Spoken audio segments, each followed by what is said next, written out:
السلام علیکم، میں ہوں تاثر ناگ بیٹانی اور آپ دیکھ رہے ہیں ٹیوب آف سپیچ۔ ایک کتا تھا جو ہر روز ایک قصاب کی دکان پر جایا کرتا تھا، کچھ ہڈیاں جمع کرتا تھا اور جو ہڈیاں وہ جمع کرتا تھا وہ اپنے گھر لے کر جایا کرتا تھا اور اپنے گھر والوں کے ساتھ مل کر کھایا کرتا تھا۔ ایک دن وہ بہت بھوکا تھا، قصاب والے کے پاس پہنچا پر وہاں کوئی ہڈی نہ ملی، قصاب کی دکان بند تھی۔ جاتے جاتے اس سے کچھ نہ ملا، نہ ہڈی ملی، نہ کوئی گوشت ملا، نہ کوئی اور چیز، نہ کھانا، کوئی اور چیز اس سے نہ ملی۔ جاتے جاتے وہ ایک اور قصاب کی دکان پر جا پہنچا۔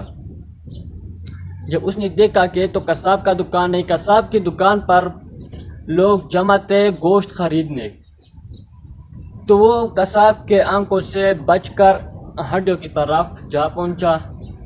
انہوں نے ایک ہڈی اپنے منہ میں دبا کر بھاگ پڑا۔ جب قصاب نے اس کی کتے کی یہ حالت دیکھی تو وہ کتے کے پیچھے بھاگا۔ تو کتے نے جب قصاب کو دیکھا تو وہ بھی تیز پڑا، وہ گھبرا گیا، اس سے بھی تیز بھاگا انہوں نے۔ کتا جب قصاب سے بچ گیا تو کتا اور گلی پہ گیا، اس سے پتہ نہ تھا کہ ایک گلی تو میرے گھر کی طرف جا رہی ہے۔ وہ ایک اور راستے پر چل پڑا۔ آخر اس سے اپنے گھر کی راستہ بھول گیا۔ وہ ایک نہر کے کنارے پر جا پہنچا۔ جب نہر کے کنارے پر جا پہنچا کتا، تو کتے نے اپنے آئینے کو دیکھا پانی میں، تو ان کی سمجھ میں آ گئی کہ تو ایک اور کتا ہے پانی میں، اس کے منہ میں بھی ایک ہڈی ہے۔ وہ ایک اور ہڈی کے لالچ میں آ گیا اور اس سے وہ ہڈی کے لالچ میں اس نے بھونکنا شروع کر دیا تاکہ وہ ایک اور ہڈی بھی میں حاصل کر سکوں۔ جب انہوں نے بھونکنا شروع کر دیا اور بھونکا تو اس کے منہ سے وہ ہڈی گر پڑی پانی میں اور پانی میں وہ ہڈی بہہ گیا۔ جب کچھ وقت کے بعد جب پانی واپس اسی جگہ پر پہنچ گیا کہ مطلب نارمل تھا پانی، تو اس نے پھر اپنے چہرے کو پانی میں دیکھا کہ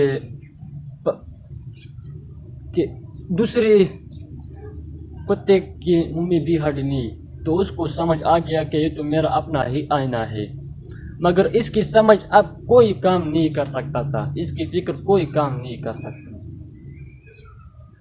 اس کی جو سوچ تھی وہ فکر تھی وہ بیکار رہ گئی۔ تو دوستو ہمیں چاہیے کہ کسی بھی صورت میں ہمیں لالچ نہیں کرنی چاہیے۔ سوچو کہ دوسرے کے پاس جو خوبصورت گھڑی ہے نا، تو یہ ذہن اپنے دماغ سے یہ سوچ نکالو کہ اس کے پاس یہ گھڑی کس وجہ سے ہے، اس شخص نے یہ شہرت کس وجہ سے حاصل کر دی۔ بس جو گھڑی تمہارے پاس ہے اس پر اللہ تعالیٰ کا شکر ادا کرو اور اللہ سے مانگو، کسی اور انسان یا کسی اور شخص سے مت مانگو۔ اپنے بچوں کو لالچ سے بچا لو اور یہ دعا کرو اللہ پاک سے کہ یا اللہ ہر انسان کو لالچ سے بچا لو۔ لالچ ایک بہت ہی بری عادت ہے۔ دوستو ویڈیو کو اگر اچھا لگے تو ویڈیو کو لائک کریں، شیئر کریں اور چینل کو بھی سبسکرائب کریں فیس بک پر۔